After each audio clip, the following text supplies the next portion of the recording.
अंतरी संतत करूं सोहम ध्यान, न जाऊं गुंतू संसारात. धन सुत दारा असू दे पसारा, नको देऊन थारा आसक्ती. होवो हानी लाभ, पायो सुख दुःख, न सोडी विवेक साक्षित्वाचा. स्वामी राग देही उदासी, पाहि रात्रंगी आत्मसुख, पाहि रात्रंगी आत्मभोग. आत्मा आणि देह, देह नाशी, आत्मा अविनाशी. देह सगळं त्याचाच योग आहे. हे कर्माचे गुण गुंथले, भवतसे त्यातून सूजले जन्म मृत्यूच्या. देह शरीर पंचमहाभूतात्, पृथ्वी पाणी अग्नी वायू आकाश, हे पंचमहाभूत. त्या पंचमहाभूतांचं बनलेलं हे शरीर. आणि शरीर म्हटलं म्हणजे कर्म आलंच. उठणं बसणं लिहिणं वाचणं बोलणं चालणं हिंडणं फिरणं हर एक कर्म आहे. देह म्हटला की त्याच्या पाठीचं कर्म लागलेलंच. कोणी शेती करेल, कोणी विमानात बसून जाईल विमानात, पण कर्म काही कोणाला सुटत नाही. आपण झोपायचं म्हटलं तरी झोपणं हे सुद्धा एक कर्मच आहे. अगदी स्वस्थ बसायचं नाही, स्वस्थ बसणं हे तुझं कर्म. हे कर्माचे गुण गुंतले. कर्माच्या धाग्यामध्ये हे शरीर हा देह गुंतलेला आहे, गुंतलेला आहे. असं हस मग ते कर्म त्रिगुणात, सात्विक असो रजोगुणात्मक असो कामात. पण देह म्हटला, शरीर म्हटलं की कर्म आलं. देहाचं पापाचे झाले, हे कर्माचे गुण गुंतले, भवत असे साखू सूजले जन्म मृत्यूच्या. भवत असे भवत साकार घातलेलं आहे. साखू सूजले, सूजले म्हणजे घातलेलं ठेवले. जन्म मृत्यूच्या, जन्म आणि मरण, जन्म आणि मरण, उत्पत्ती आणि विनाश या चक्रावर, जन्म मरणाच्या चाकावर या शरीराला ठेवलेलं आहे. हे खेळ जन्म मरणाचे सारखे काही. उपजय ते नाश, नाशले पुनरपीतीचे. हे घटिका यंत्र कैसे परुद्रमेव. हे राडगाडग सारखं चालू आहे. काळा नळाच्या तोंडी घातली मोमियाची उडी. नाशी पाख पाखडी सवयी सर. असा हा देह नाशवंत, क्षणभंगुर, काळाच्या मुठीत दिलेला आहे, काळाचा स्वाधीन केलेला आहे. हे काळा नळाच्या तोंडी घातली लोण्याची उडी. काळभोटी अग्नीच्या मुखात हा लोण्याचा घास घातलेला आहे. केव्हा गडप होईल, केव्हा खाक होईल याचा नेम. माशी पाख पाखडी सवयी सरे. माशीला पंख फडफडावायला जेवढा वेळ पुरतो तेवढा वेळ या शरीराला नष्ट व्हायला. असं हे क्षणभंग.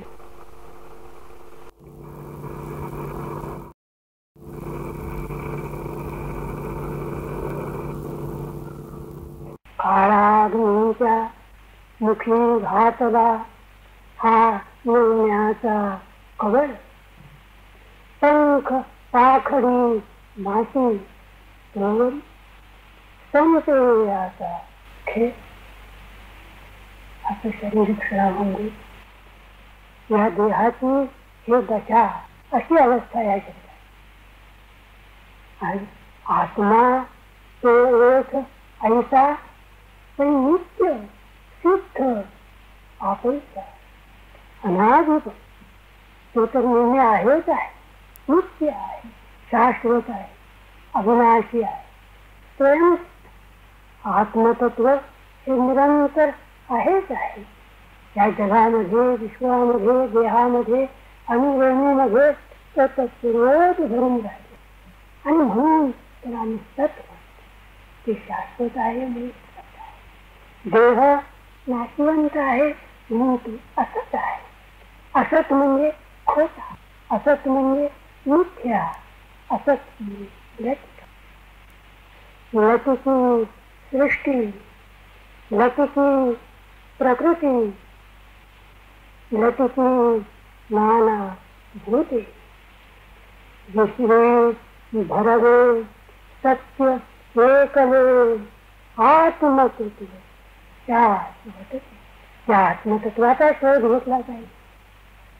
देह दिसतो तो नाचतो, दिसेना जणी तेच शोधून जे दिसत नाही, जे शाश्वत निरंतर टिकणार, त्याचा शोध घेतला पाहिजे. दिसेना जणी तेच शोधून पाहे, बरे पाहता गुज तेथेच आहे. करे घेऊ जाता कदा करे, ती वस्तू, आत्मवस्तू, आत्मतत्व तुम्ही हाताने घ्यायला पाहाल, नाही हाताला लागणार. करे घेऊ जाता कदा आकळे, जगी सर्व कोण राहते ते कळेल. या जगामध्ये, विश्वामध्ये, जगामध्ये तो सर्वच भरून राहिलेला आहे. त्यासाठी या उपाधीमागे गुप्त चैतन्याचे सर्वच या देहादी प्रपंचामध्ये, या विश्वामध्ये आत्मतत्व चैतन्य सर्वच भरून राहिले. या उपाधीमागे गुप्त चैतन्याचे सर्वच ते तत्वज्ञ संत स्वीकार, तत्वज्ञानी ज्ञानपुरुष त्या चैतन्याचा स्वीकार करतात, त्या आत्मतत्वाचा स्वीकार करतात. साधुसंत त्या आत्म्याच्या आनंदात, आत्मतत्वात रमते. आणि आपण देहच मी असं मानून राहिलं. आपण नीटनेटका पोशाख करतो आणि आरशामध्ये आपलं रूप बघतो आणि म्हणतो, वा किती देखणं आहे मी. म्हणजे देहच मी असं समजून आपले सर्व व्यवहार चालू असतात. देह बुद्धीचा निश्चय दृढ झाला, देहातीत ते सांगित देहच मी अशी आपली ठाम समजूत होऊन राहिलेली आहे. त्यामुळे देहातून, देहाच्या पलीकडे जे स्वही आत्मही, त्या आत्मरूपाला आपण पारखे झालो. आपण कोण, आपलं मूळ रूप काय, त्याची जाणीवच आपल्याला नाही. आपल्याला मीची ओळखच झालेली. मनसी परे जाणसी काय खरा मी कोण, असे देह मी, मन, बुद्धी वा प्राण पहा निरखून. देह म्हणजे का मी, मन म्हणजे का मी, बुद्धी म्हणजे का मी. आपण म्हणतो की छत्री माझी आहे, छत्री हवी तेव्हा घेतो, नको तेव्हा दूध ठेवून अंगर खा, माझा अंगर खा, असा आपण हवा तेव्हा वापरतो, नको तेव्हा दूध. त्याप्रमाणे माझा देह, माझं मन, माझी बुद्धी असं आपण म्हणतो. माझ्या मनात असं आलं, माझी बुद्धी इथे काही चालत नाही, की माझी माझी म्हणणारा हा मी कोण? जसं छत्री काही मी नव्हे, छत्री मी निराळ आहे, अंगरखा मी नव्हे, अंगरखेळून मी निराळ आहे, तसं माझा देह, माझी बुद्धी, माझं मन असं म्हणणारा हा जो मी, तो मी देहाहून निराळ आहे, मनाहून निराळ आहे, बुद्धीहून निराळ आहे. हे आपलं स्वरूप जाणलं पाहिजे, ओळखलं. देहाचे, मनाचे, बुद्धीचे सगळे व्यवहार, सगळे खेळ तटस्थपणे पाहता आले पाहिजे. हे जे मी मी मी असं स्फुरण होतं, हे कुठून होतं, कसं होतं, याचा शोध घेतला पाहिजे.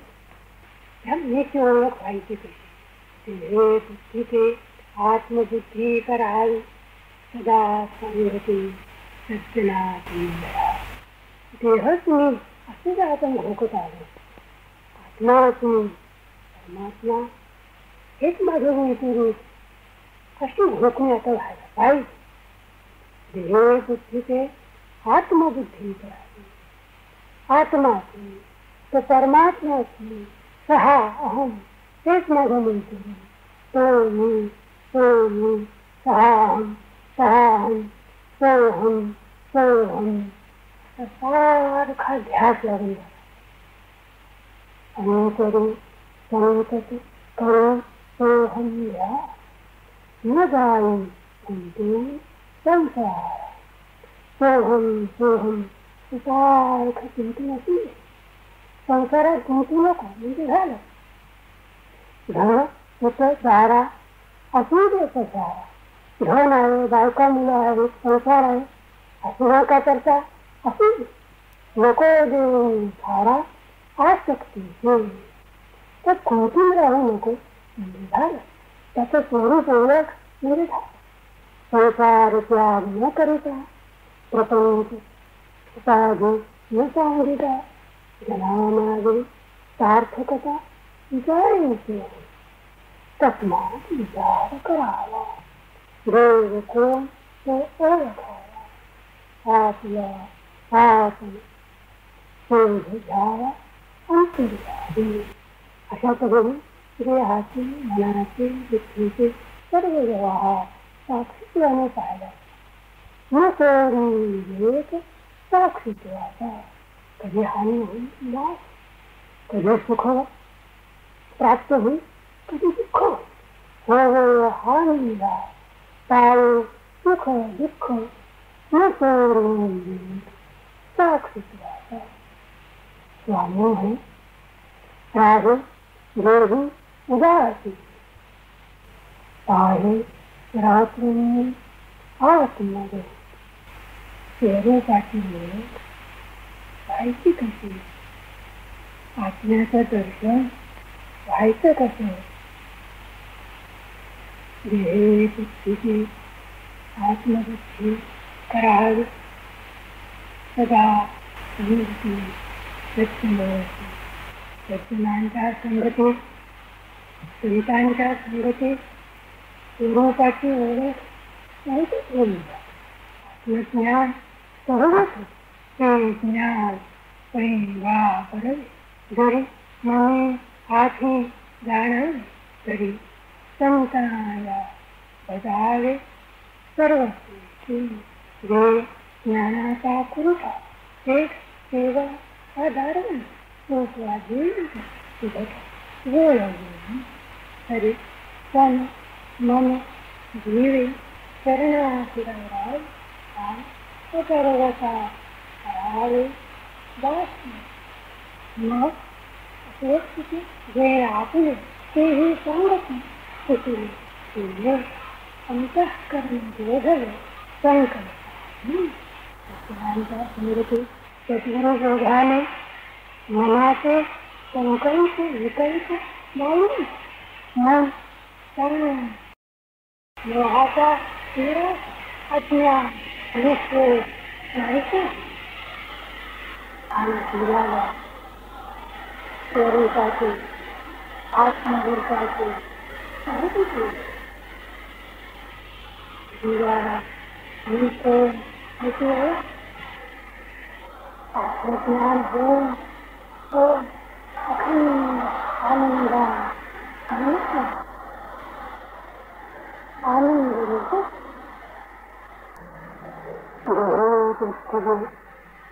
आत्मबुद्धि कराए सदा समूर्ति सत्यनाति डराए।